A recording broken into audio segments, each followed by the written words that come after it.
स्वागत है आप सबका एक बार फिर से। इस लेक्चर में हम अलग अलग तरह के वेक्टर मल्टीप्लिकेशन और scalar multiplication of higher vector study करेंगे। तो अभी पिछली बार हमने दो वेक्टर्स का मल्टीप्लिकेशन देखा, जिसमें एक स्केलर प्रोडक्ट था, एक वेक्टर प्रोडक्ट या क्रॉस प्रोडक्ट था। अब की बार हम दो से अधिक वेक्टर्स का एक साथ मल्टीप्लिकेशन स्टडी करेंगे। हमारे पास कौन कौन से कॉम्बिनेशन हो सकते हैं, तो अलग अलग वेक्टर को लेकर के या तीन वेक्टर को।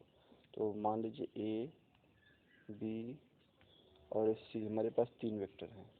तो इनके कौन कौन से possible vector multiplication, scalar multiplication हो सकते हैं, हमें तीनों को साथ लेना है। तो पॉसिबिलिटी है, पहली पॉसिबिलिटी हो गई ए क्रॉस बी डॉट सी, और दूसरी हो गई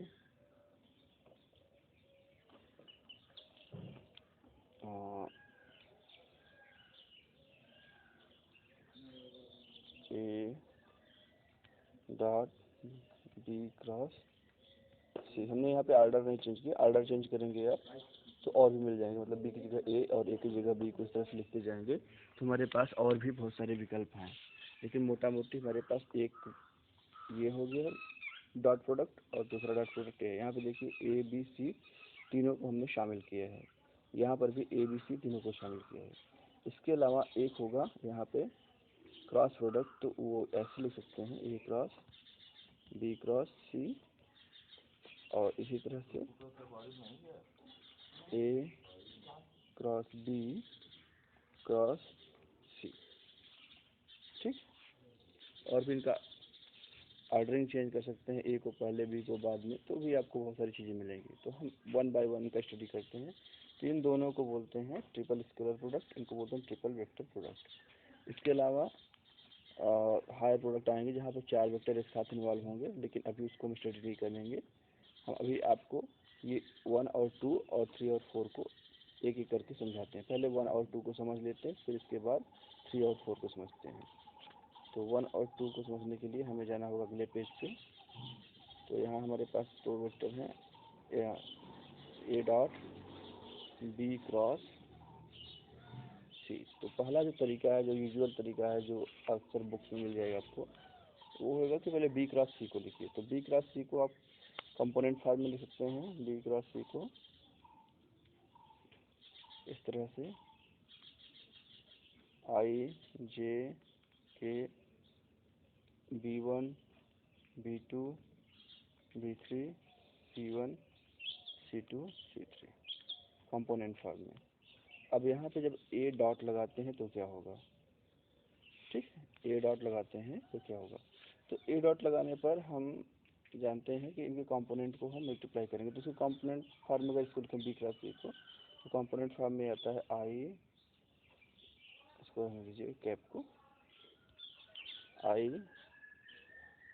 B2 C2 minus B3 C3 जे B3 C1 minus B1 C3 और के आ जाएगा B1 B3 B2 B3 B1 हो जाएगा B1 C2 minus B2 C1, इस तरह से जाएगा। फिर कंपोनेंट फॉर्म में हो गया। अब ये पूरा एक आई कंपोनेंट हो गया, ये पूरा जे कंपोनेंट हो गया, और ये पूरा के कंपोनेंट हो गया। तीनों को जब हम एक साथ लिखते हैं तो एक वेक्टर जैसा दिखता है। तो हम अब क्या करते हैं, ए डॉट से उसका मल्टीप्लिकेशन करते हैं। जैसे हम जानते हैं कि ए डॉट कोई भी वेक्टर हो, यहाँ पे हमारा बी क्रॉस सी है, तो यहाँ पे क्या होगा, इसका कंपोनेंट फर्स्ट कंपोनेंट, इसका फर्स्ट कंपोनेंट, यानी इसका आई कंपोनेंट, इसका आई कंपोनेंट, इसका जे कंपोनेंट, इसका जे कंपोनेंट, इसका के कंपोनेंट, इसका कंपोनेंट आपस में मल्टीप्लाई होकर के ऐड होते हैं। तो ए का आई कंपोनेंट होगा A1, और इसका क्या होगा B2 C3 minus B3 C2। अब इसका जो जे कंपोनेंट होगा A2 होगा, इसका क्या होगा B3C1 माइनस B1C3, और इसका A3 हो जाएगा। तो यहाँ पे हो जाएगा B1C2 माइनस B2C1, ऐसा मिल गया। लेकिन ये बहुत मज़ेदार है, B2C3 और B3C2 को जरा ध्यान से देखिए। मैं इसमें से एक को दिखाता हूँ, फिर आपको समझ में आ जाएगा। तो आप इसको देखिए, A1 B2C3 माइनस B3C2, इसको आप ऐसे लिख सकते हैं, A1 डिटर्मिनेंट B2C3 B3C2, ठीक है। ये 1 हो गया, 2 यहाँ पे, 3 यहाँ पे, इतना समझ में आ रहा है। इसी तरह से हम बाकी को भी लिख सकते हैं। तो बाकी को लिखने के लिए हमको in fact A dot B cross C को क्या लिखना होगा, A1 B2 C2 B3 C3 plus A2, ये क्या हो जाएगा, अब यहाँ पे 2 के बाद क्या आएगा, B3 आ जाएगा। देखिए ऑर्डर बस याद रखिए, और ये हो जाएगा, जो यहाँ होगा वही यहाँ होगा। और 3 के बाद क्या आता है, यहाँ पे 2 के बाद 3, 3 के बाद 1 B1, और ये हो जाएगा C1। अब ये देखो, यहाँ पे 2 है ना, यहाँ पे कहीं भी 2 नहीं मिलेगा डिटर्मिनेंट के अंदर, इसके अंदर कहीं 2 नहीं मिलेगा, यहाँ पे अगर 2 है तो। अब तो A3 अगर हम इसको लिखते हैं तो अब इसके डिटर्मिनेंट में क्या होगा, 3 हो गया, 2 हो गया, 3 हो गया, 3 के बाद 1 हो गया, 1 के बाद आएगा 2, तो ये हो जाएगा B2 B2, और ये क्या हो जाएगा आपका, B2 B3 B1, हाँ नहीं, यहाँ पे हो जाएगा आपका, ये रिपीट हो रहा है ना, देखो ये रिपीट हो रहा है ना, ये रिपीट हो रहा है, 3 यहाँ पे चला रहा है, तो यहाँ पे 1 आ जाएगा, तो B1 हो जाएगा और C1, और इसके बाद 1 के बाद 2 आता है, तो B2 और C2 हो जाएगा। इतना आपको समझ में आ गया। फिर मैं बताता हूँ, A1 जो है यहाँ पे देखिए 1 है, तो यहाँ पे क्या है, कोई भी 1 नहीं है इस पूरे डिटर्मिनेंट में। ये हो गया 1 के बाद 2, तो B2 C2 जितना आगे जाएगा, फिर 2 से नीचे आ जाइए, नीचे आने पर बढ़ेगा, मैंने ऑर्डरिंग में 2 3 1 3 1 2, इस तरह से ऑर्डर में जो सर्कल होता है ऐसे करके ना, 1 2 3 करके, तो 1 2 3 ऐसे चलेगा। तो 2 के बाद 3, 3 के बाद 1, ऐसे चलेगा। जो यहाँ पे C2 2 हो गया, 3 3 हो गया, इसको मैं और सुंदर लिख देता हूँ। तो ये 3 कहाँ चला गया, ये 3 चला गया यहाँ पे। इसी तरह से ये 3 कहाँ चला गया, C3 कहाँ चला गया, पूरा पूरा देखिए, ये पूरी जो रो है वो यहाँ आ गई। अब इसके बाद अगला रो आएगा, 3 के बाद क्या आएगा इस ऑर्डर में, 3 के बाद 1, तो 3 1 हो जाएगा, और C3 के बाद C1 हो जाएगा। अब फिर ये पूरी रो खींच कर कहाँ चली जाएगी, ये आ गई यहाँ पे। तो B1 C1 ऊपर का ज्यों का त्यों, और नीचे क्या हो गया, B2 C2 हो गया। तो इस तरह से हम इसको लिख सकते हैं। लेकिन यहाँ पे एक मज़ेदार चीज़ है, ये जो आपके सामने लिखा हुआ, ये एक्चुअली डिटर्मिनेंट का एक्सटेंशन है। कौन सा डिटर्मिनेंट, इस डिटर्मिनेंट को आप ऐसे लिखेंगे, जहाँ पे A1 A2 A3 B1 B2 B3 C1 C2 C3, ये डिटर्मिनेंट है। तो आपको मिल गया A dot B cross C equal to, ये डिटर्मिनेंट पहले का A1 A2 A3 B1 B2 B3 C1 C2 C3, इसको बोलते हैं scalar product of 3 vectors, scalar product of 3 vectors. अब यहाँ पे आप एक स्टडी कर सकते हैं, अगर हम डॉट और ये डॉट और क्रॉस का इंटरचेंज कर दें तो क्या होगा। तो हमको मिल जाएगा A cross B dot C, और अगर आप जैसे मैंने भी किया, अगर आप ऐसे सॉल्व करते हैं तो आपको आंसर क्या मिलेगा, आपको मिलेगा बिल्कुल वही answer, A1 A2 A3 B1 B2 B3 C1 C2 C3, ये आपको मिल जाएगा। अब यहाँ पे मज़ेदार चीज़ क्या है कि ये क्वांटिटी इक्वल टू किसके है, A dot B cross C के। तो ये दोनों आपस में बराबर हैं। तो आपने देखा अगर डॉट और क्रॉस का जो प्लेस है एक्सचेंज कर दें तो उससे कोई फ़र्क नहीं पड़ता है। और फिर बहुत सारे जो है एक्सपेरिमेंट आप कर सकते हैं, इसको दाएं बाएं करके, बी को आगे करके, कभी सी को आगे करके, जैसी भी आपकी मर्जी, तो आपको अलग अलग रिजल्ट मिलेंगे। और इसमें जो इम्पॉर्टेंट रिजल्ट है मैं आपको बताने जा रहा हूँ। अगर जो है कि दोनों वेक्टर हमारे पास, जैसे यहाँ पे ए डॉट बी क्रॉस सी है, इसमें अगर हम कोई भी दो वेक्टर बराबर कर दें, तो मतलब ऐसे ले लीजिए ए डॉट ए क्रॉस सी, तो आंसर क्या आ जाएगा, आंसर आ जाएगा A1 A2 A3 B A1 A2 A3 और C1 C2 C3। तो जो डिटर्मिनेंट सॉल्व करना जानते हैं, अच्छी तरह जानते हैं कि जब भी किसी डिटर्मिनेंट में कोई दो रो और दो या दो कॉलम एग्जैक्टली इक्वल हो जाते हैं तो डिटर्मिनेंट बिना कुछ कहे जीरो हो जाता है। तो आंसर क्या है, जीरो। तो इनको जो है, अगर आप इसमें से ट्रिपल प्रोडक्ट में से कोई भी दो वेक्टर सेम हो गए तो ये जीरो हो जाएगा। इसको लिखते कैसे हैं, इसको लिखने का तरीका है, ये एक ब्रैकेट बनाइए, ए लिखिए, कामा लिखिए बी और कामा लिखिए सी। तो इस तरह से हम इसको लिखते हैं, इस ट्रिपल प्रोडक्ट को, स्केलर ट्रिपल प्रोडक्ट को। इतना क्लियर हो गया। अब इसका दूसरा तरीका बताते हैं इसको सॉल्व करने का, जो हमने कल आपको बताया था कि ए डॉट बी है, तो आप इसको कंपोनेंट फॉर्म में लिख सकते हैं, ए और बी ए। यहाँ पे ए क्या है, ये कोई इंडेक्स है जो रन करता है 1 2 3। इसका मतलब होता है A1 B1 A2 B2 A3 B3, ठीक। और आप यहाँ पे कुछ भी लिखिए तो रिपीटेड है, रिपीटेड आइंस्टाइन कन्वेंशन से क्या होगा, ये 1 1 2 2 3 3 करके ऐसे एक्सपेंड हो जाएगा। हम इसी का इस्तेमाल करने जा रहे हैं next A dot B dot C solve करने में। तो पहले हम करते हैं A dot B cross C.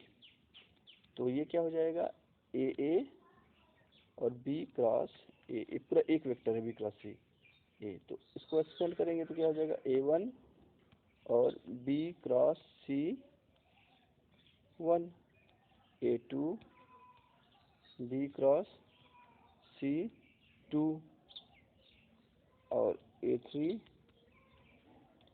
B cross सी 3। इतना मिल गया, वेरी गुड। लेकिन ये जो है आपको बताया था लेवी-स्वीटर सिंबल के यूज से ये आगे एक्सपेंड होगा, ये भी एक्सपेंड होगा, ये भी एक्सपेंड होगा। चलिए एक को हम देखते हैं, फिर बाकी आपको समझ में आ जाएगा। तो पहले हम पहले को पकड़ते हैं A1 और बी क्रॉस सी 1। इसका मतलब क्या होता है, तो A1 इसको हम क्या लिखेंगे, यहाँ पे 1 कंपोनेंट है तो लेवी-स्वीटर में पहला आ गया 1, और 2 लिख दीजिए ए बी, जो क्योंकि इसमें 3 इंडेक्स होते हैं तो 1 हो गया, फिक्स हो गया, ये जो इंडेक्स है यहीं आप लिख दीजिए। और ए बी क्या हो गया, ये डमी इंडेक्स है या रिपीटेड इंडेक्स होंगे। तो हमने जिससे बताया था आपको, पहला के साथ जो ए होगा ये पहले के साथ जाएगा, बी ए हो जाएगा, और सी के साथ क्या हो जाएगा, ये भी, ये जो बी लिखा हो यहाँ पे जाएगा। ओके, अब इसको हम एक्सपेंड करते हैं। तो A1, और ये जो है मैंने बताया था कि अगर तीनों इंडेक्स अलग अलग होंगे तभी जो है एग्जिस्ट करेगा। तो ए बी की जो है हम क्या कर सकते हैं, 1 तो फिक्स हो गया, अब बचते हैं हमारे पास 2 3 बचते हैं। तो 1 रखेंगे तो 0 कर देगा, तो 2 3 रखेंगे पहले, तो 2 और 3 रखते हैं, तो ये जो 2 यहाँ लिखेंगे तो यहाँ भी क्या हो जाएगा, B2 हो जाएगा, और ये क्या हो जाएगा, C3 हो जाएगा। दूसरा जो ऑप्शन हमारे पास है वो क्या है आपका, एप्सिलॉन 1 फिक्स हो गया है। अब यहाँ पे एक्सचेंज कर दीजिए, 3 ए को 3 रख दीजिए, बी को 2 रख दीजिए, यही ऑप्शन है। तो 3 2 कर दीजिए, ये फिर क्या हो जाएगा, अगर ये 3 है तो ये भी क्या होगा, 3 होगा, तो B3 C2 हो गया। A1 कॉमन है तो आप क्या कर सकते हैं, उसको बाहर निकाल लीजिए। 1 2 3 ये साइक्लिक ऑर्डर में है, 1 2 3, तो इसको आप क्या लिखेंगे 1, तो 1 लिखने की जरूरत है ही नहीं, B2C3 हो गया। और ये क्या है, एंटी साइक्लिक ऑर्डर में है, तो इसका क्या हो जाएगा, माइनस हो जाएगा, तो ये हो जाएगा B3C2। ये बिल्कुल वही चीज़ है जो अभी आपने देखा था यहाँ पे, यहाँ गया,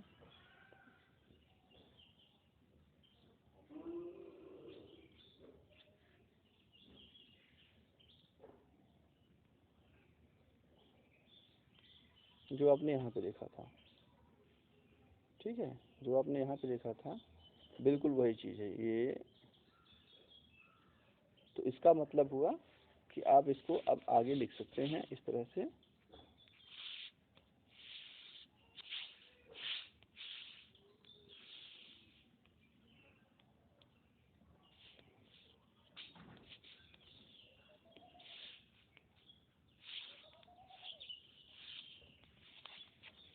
आगे क्या लिख सकते हैं इसको आप, A dot B cross C equal to, आप लिखेंगे A1 B2 C3 minus B3 C2, फिर A2, और ये हो जाएगा B3 C1 minus B1 C3, और ये हो जाएगा A3, ये हो जाएगा B1 C2 minus B2 C1। Clear हो गया। और आपको पता है ये क्या है आपका, ये आपका A1 A2 A3 B1 B2 B3 और C1 C2 C3 है। तो मुझे तो जब आप हायर स्टडीज में जाएंगे तो ये जो मेथड है कंपोनेंट फॉर्म में लिखने की, लेवी-स्वीटर टेंसर वाली, इसको जो है लोग ज़्यादा प्रेफर करते हैं, क्योंकि इसमें जनरलाइजेशन बहुत आसानी से जाता है और आप बड़ी से बड़ी चीज़ों को हैंडल कर सकते हैं। और वो जो मेथड है वो सिर्फ 2 और 3 वेक्टर्स के लिए सकते हैं। ये जो है ये किसी भी नंबर ऑफ वेक्टर्स के लिए आप इसको इस्तेमाल कर सकते हैं, तो ये जनरल तरीका है। अब हम आते हैं वेक्टर प्रोडक्ट पे, वेक्टर ट्रिपल प्रोडक्ट पे। तो वेक्टर ट्रिपल प्रोडक्ट के लिए आपको क्या करना पड़ेगा, A cross B cross C को देखिए, ठीक, A cross B cross C को। अब इसको सॉल्व करना थोड़ा सा पेचीदा है, तो हम क्या करेंगे, हम इस पूरे का एक कंपोनेंट ले लेंगे। कंपोनेंट ले लिया हमने, आई कंपोनेंट ले लिया, आई मतलब 1 2 3 कुछ भी। तो इसको आप क्या लिख सकते हैं, लेवी-स्वीटर टेंसर से। यहाँ पे देखिए एक वेक्टर ये है, दूसरा वेक्टर ये है, 2 वेक्टर है, आई जे के। याद रखिए आई जे के अलग हैं, जो आपके आई कैप जे कैप जो यूनिट वेक्टर है उससे अलग है, ये इंडेक्स है बस। तो यहाँ पे हो जाएगा ए, ये रिपीट होगा, और यहाँ क्या हो जाएगा बी क्रॉस सी, और ये हो जाएगा के, ये यहाँ पे आ गया। Very good. लेकिन अभी ये भी क्या है, ये भी लेवी-स्वीटर टेंसर का इस्तेमाल करके तोड़ सकते हैं। तो आप इसको लिख सकते हैं आई जे के ए जे, और इसको हम लिखते हैं लेवी-स्वीटर टेंसर से। अब फिर से लेवी-स्वीटर टेंसर यहाँ पे लगेगा, तो यहाँ पे जाएगा के, और चूंकि कोई भी चीज़ 2 बार चल रही है तो जे के हम इस्तेमाल कर चुके हैं, तो कुछ और ले लेते हैं, तो एल एम कर देते हैं। तो अब यहाँ से बी के साथ क्या आ जाएगा, एल आएगा, और सी के साथ क्या आएगा, एम आएगा। तो अब इसको आप लिख सकते हैं 2 लेवी-स्वीटर टेंसर, आई जे के और के एल एम, और ये क्या हो जाएगा a j b l c m. ये जो क्वांटिटी है 2 लेवी-स्वीटर टेंसर का मल्टीप्लिकेशन, इसको हम आपको बताते हैं कैसे होता है। तो इसको हम लिखते हैं, जैसे मान लीजिए ए बी सी है और एल एम एन है, 2 लेवी-स्वीटर टेंसर है, इनका मल्टीप्लिकेशन। तो इसका जो आंसर आता है, इसको पहले पकड़ो और सबके साथ रन कराओ। तो ये डेल्टा ए के साथ एल, डेल्टा ए के साथ एम, डेल्टा ए के साथ एन। फिर बी को पकड़ो, उसी तरह रन कराओ, B L B M B N, और सी को रन कराओ तो delta C L, delta C M, delta C N. इस तरह से ये बन गया और ये बंद हो गया। अब आप पूछोगे ये क्या चीज़ है, इसको बोलते हैं क्रोनेकर, इसका नाम क्या है, क्रोनेकर डेल्टा। तो डेल्टा ए बी जो लिखा हुआ है या ऐसा कुछ भी हो, इसका नाम है क्रोनेकर डेल्टा। तो क्रोनेकर डेल्टा बहुत मज़ेदार चीज़ है क्योंकि इसका फिजिक्स में बहुत ज़्यादा इस्तेमाल होता है, डिस्क्रीट मैथमेटिक्स होती है। तो इसको हम ऐसे डिफाइन करते हैं कि ये जो है हमेशा जीरो होता है। अगर ए और बी जो है दोनों अलग अलग हो गए तो हमेशा जीरो होगा, और अगर ए और बी सेम हो गए तो ये वन हो जाएगा। मतलब जब ए और बी एग्जैक्टली सेम हो गए तो ये वन हो जाएगा, अदरवाइज क्या होगा, जीरो होगा। एग्जाम्पल देख लेते हैं पहले हम। तो यहाँ पे देखिए, इससे हम कहेंगे डेल 1 2,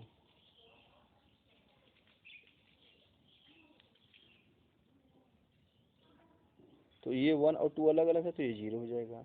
डेल 2 3 ये जीरो हो जाएगा। डेल 2 2 सेम है तो 1 हो जाएगा। डेल 3 2 अलग अलग है, जीरो हो जाएगा।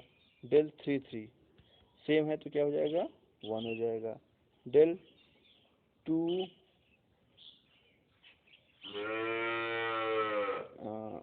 2 1 हो गया तो ये हो जाएगा, अलग अलग होने से जीरो। लेकिन डेल 1 1 कर दें तो क्या हो जाएगा, 1 हो जाएगा। क्लियर हुआ। तो इसी का इस्तेमाल हम अगले पेज में करने जा रहे हैं। यहाँ पे आपने देखा आंसर कितना आया था, इस्लाम आई जे के और के एल एम, आई जे के और के एल एम। तो हम पहले इसको सॉल्व कर लेते हैं फिर आगे बढ़ते हैं।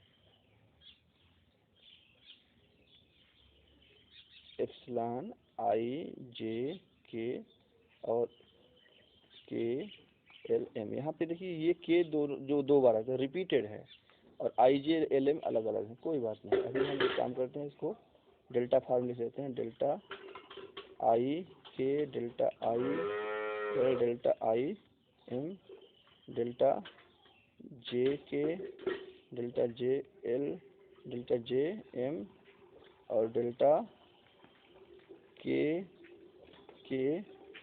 डेल्टा के एल डेल्टा के एम।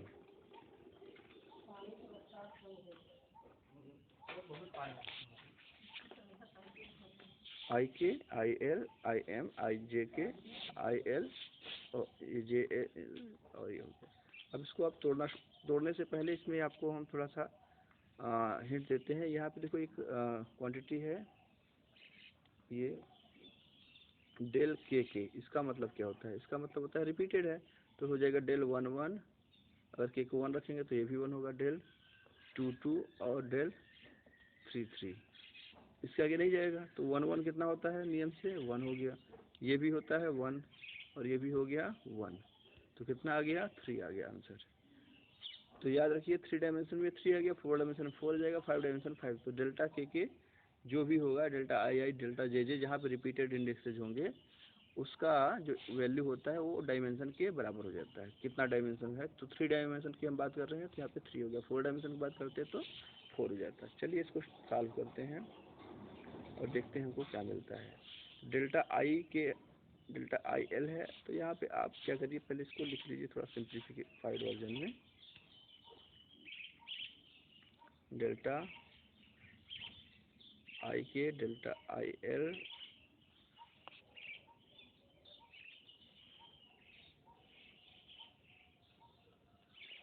डेल्टा आई एम, फिर डेल्टा जे के डेल्टा जे एल डेल्टा जे एम और डेल्टा ये क्या हो जाएगा, ये आपका 3 हो जाएगा। तो इसको आप लिखिए 3 डेल्टा के एल डेल्टा के एल। ओके। तो डिटर्मिनेंट की एक मज़ेदार प्रॉपर्टी होती है कि अगर आप इस पूरी रो को खिसका के यहाँ ले जाएंगे तो माइनस साइन आ जाएगा, एक बार और ले जाएंगे तो माइनस साइन। तो जितनी बार रो आप पार कराएंगे, शफल करेंगे, मतलब इसको और इसको पलटी करेंगे, मतलब इसको यहाँ पे कर देंगे, इसको यहाँ पे कर देंगे, तो माइनस साइन आ जाएगा पूरे के वैल्यू में। और इसको यहाँ ले जाएंगे तो क्या हो जाएगा, एक बार और ले जाएंगे तो माइनस माइनस प्लस हो जाएगा। मैं इसको दिखाता हूँ, ये क्या हो जाएगा माइनस, अगर हम इस रो के साथ एक्सचेंज करें, ऊपर वाले को एज इट इज रखने देते हैं। डेल्टा आई एल हो गया और डेल्टा आई एम हो गया, ये हो गया। अब यहाँ पे इसको हम यहाँ कर दें, इसको यहाँ कर दें, तो ये हो गया 3 डेल्टा के एल डेल्टा के एम, और ये डेल्टा जे के कहाँ चला गया, नीचे चला गया, डेल्टा जे एल भी नीचे चला गया, और डेल्टा जे एम भी नीचे चला गया, लेकिन ये माइनस साइन के साथ है। इसको बंद कर दो, यहाँ जगह नहीं तो आप समझ जाइए। ओके, ये हो गया हमारे पास फर्स्ट एक्सचेंज। अब इसके बाद हम इसको और इसको एक्सचेंज करते हैं अगले में। तो अगले में एक्सचेंज करेंगे तो माइनस और माइनस क्या हो जाएगा, माइनस का स्क्वायर मतलब प्लस, और ये बन जाएगा आपका 3 डेल्टा के एल डेल्टा के एम डेल्टा, अब ये नीचे आ रहा है आई के delta I L delta I M और डेल्टा जे के डेल्टा जे एल डेल्टा जे एम। ये क्लियर हो गया आपको? Very good. Minus minus square मतलब प्लस होता है, तो उसको लिखने की ज़रूरत है भी है, और ना ही आपको पसंद है तो मत लिखिए। अब इसको हम तोड़ते हैं, तो ये क्या होगा, पहले 3 वाला जो रो है इसको छोड़ दीजिए पहले एक्सपेंशन के लिए, और ये कॉलम छोड़ दीजिए, और अब बचता कितना, ये बचेगा ये पार्ट। तो इसको हम ऐसे लिख देते हैं पहले,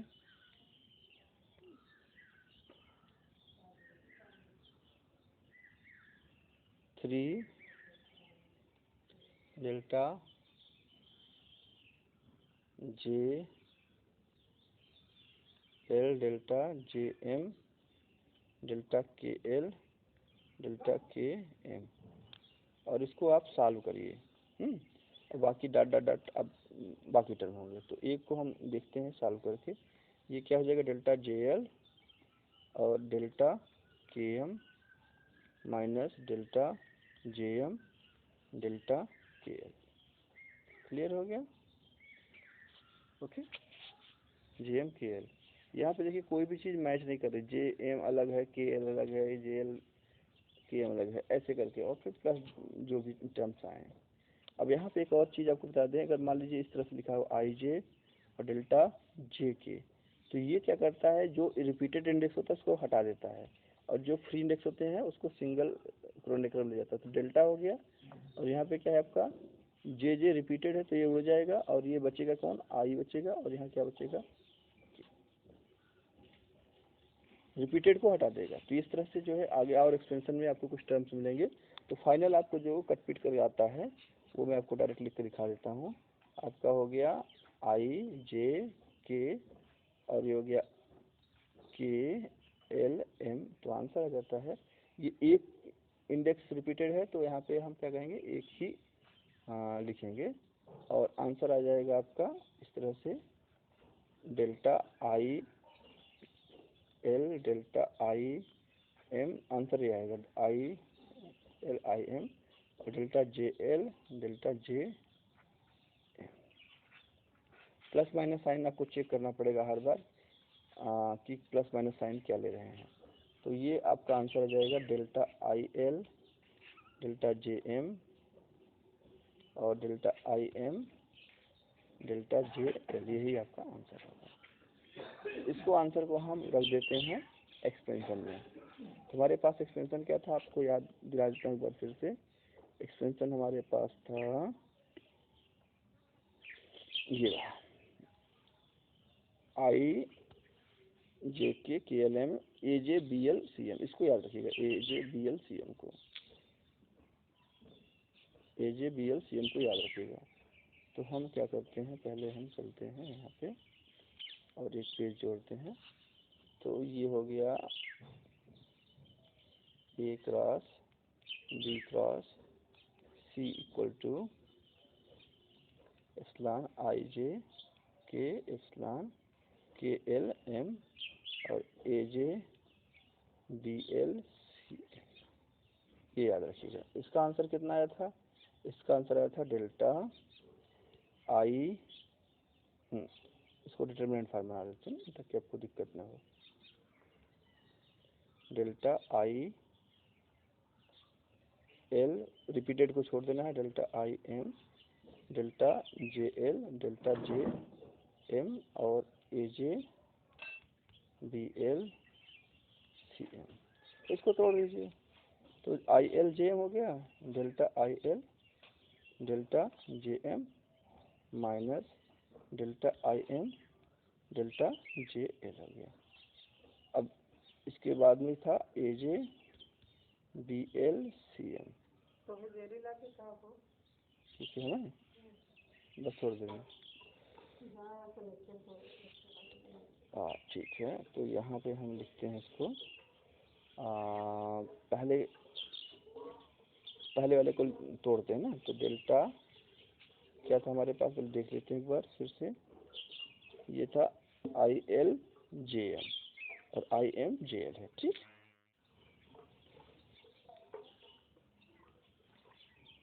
आई L J M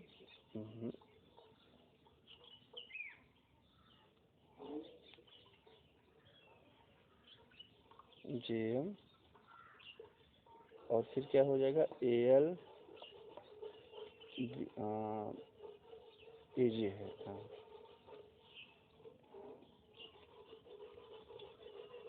a j b l c m, और फिर क्या हो जाएगा delta I L i j delta l m और a j b l c m. तो ये डेल्टा फंक्शन क्या करेगा, डेल्टा जो है फ्रंट का डेल्टा, ये जितने भी जे हैं उनको मजबूर करेगा। यहाँ पे देखो जे एम है ना, तो ये जितने भी जे हैं सबको ए में बदल देगा। और ये क्या करेगा, ये वाला जितने भी एल हैं वो आई में बदल जाएंगे। तो यहाँ पे देखो जे यहाँ पे है और यहाँ पे डेल्टा जे एम, तो ये जितने जे हैं सबको ए में बदल देगा। तो ये जाएगा ये बन जाएगा आपका ए जे का हो जाएगा एम हो जाएगा, क्योंकि यहाँ पे जे एम है डेल्टा के साथ, तो जितने जे हैं सबको ए में बदलेगा। और ये क्या करेगा, जितने एल है उनको आई में बदलेगा। ये यहाँ पे एल है तो इसको हो जाएगा बी आई और ये हो जाएगा सी एम। और ये वाला है ना आपको, ये क्या करेगा, जितने जे है उनको आई में बदल देगा। तो कौन सा ए है, जे है यहाँ पे, तो इसको ए आई कर दिया। और ये क्या करेगा, जितने एल है उनको एम बदल देगा। तो हो गया बी एम सी एम हो गया। ठीक, अब इसको हम रीसेट कर लेते हैं, तो इसको बी आई कर देते हैं और ये हो गया A M C M minus, अब यहाँ पे ए आई को हम बाहर कर देते हैं, तो ये हो गया बी एम सी एम। अब ये देखिए रिपीटेड इंडेक्स है ए एम बी एम, तो बी एम सी एम दोनों में रिपीटेड है। तो हम इसको लिखेंगे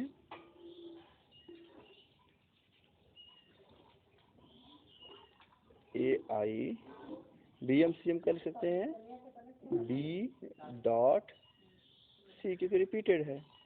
और ये हो जाएगा एक मिनट आप देख लीजिए फिर से कितना, अच्छा पहले में बी है ना, पहले में बी है दूसरे में ए है। ओके, तो हम थोड़ा सा करेक्ट कर लेते हैं। पहले में ये यहाँ पे बी है, तो ये हो जाएगा बी आई और ये हो जाएगा ए। अब यहाँ पे क्या हो जाएगा, यहाँ पे हो जाएगा ए आई और बी डॉट सी, ये हो गया बी डॉट सी, ये हो गया बी डॉट सी। तो पहले टर्म से हमको ये आंसर मिल गया बी आई ए डॉट सी। देखो यहाँ पे डॉट डॉट फॉर्म में आने लगा ना, डॉट फॉर्म में चीज़ें आने लगी। तो अब यहाँ पे इसको ये क्या है, आई कंपोनेंट है। हमने वहाँ पे क्या लिया था, आई कंपोनेंट लिया था, वहाँ पे भी आई कंपोनेंट लिया था। तो आंसर क्या था हमारा, हमारे पास था ए क्रॉस बी क्रॉस सी, यही था। आप एक बार चेक कर लीजिए। यहाँ पे देखिए शुरू में क्या था हमारे पास, ये था ए क्रॉस बी क्रॉस सी आई कंपोनेंट, इसी को हम एक्सपेंड कर रहे थे। इसलिए हम फिर से वहीं पे जाते हैं और देखते हैं कि इसको हम क्या लिख सकते हैं। आई को हमने लिखा बी आई और ये हो गया ए डॉट सी और ये हो गया ए आई, ये हो गया बी डॉट सी। ओके, तो अब हम आई को हटा देते हैं। आई को जब हटा देंगे तो आपको मिलेगा ए क्रॉस बी क्रॉस सी। तो आई हटा देंगे तो सबको वेक्टर बनाएंगे, तो ये हो गया वेक्टर बी और A dot C minus vector A और बी डॉट सी। तो आपको आंसर फाइनली क्या मिला, यहाँ पे देखिए ए क्रॉस बी क्रॉस सी। तो ए ने क्या किया, पहले सी के साथ मल्टीप्लाई किया, इस ए ने सी के साथ मल्टीप्लाई किया और फिर बी के साथ, फिर बी। तो आपको आंसर मिल गया यहाँ पे ए डॉट बी क्रॉस सी का आंसर हो गया आपके पास बी, इसको बाहर निकाल लो और ये हो गया ए डॉट सी, फिर ए को यहीं रहने दो और ये बी डॉट सी हो गया। ओके, तो ये हो गया आंसर। अब इसी तरह से आप आगे भी निकाल सकते हो, ए क्रॉस बी क्रॉस सी का आंसर निकाल सकते हो। ओके, और भी बहुत सारी चीज़ें कर सकते हैं, तो तरह तरह के एक्सपेरिमेंट हैं। तो ये दो ही पॉसिबिलिटीज बनेगी, पहले तो ए क्रॉस बी क्रॉस सी हो गया जो हमने भी यहाँ पे लिखा था, और सर ये क्रॉस है, और दूसरा क्या हो गया, दूसरा हो सकता है ए हो गया ए क्रॉस बी क्रॉस सी, और दूसरा हो गया a cross b cross C. तो मतलब दो को साथ लिया, तीसरे को छोड़ दिया, यहाँ पे पहले को छोड़ दिया, दो को साथ लिया, और दोनों आंसर अलग अलग होंगे, मैं आपको बता दे रहा हूँ, ये आपको एक्सरसाइज करना है। तो अभी हम यहाँ पे रुकते हैं और इसके बाद फिर 4 वेक्टर मल्टीप्लिकेशन आपको अगले लेक्चर में सिखाएंगे। धन्यवाद।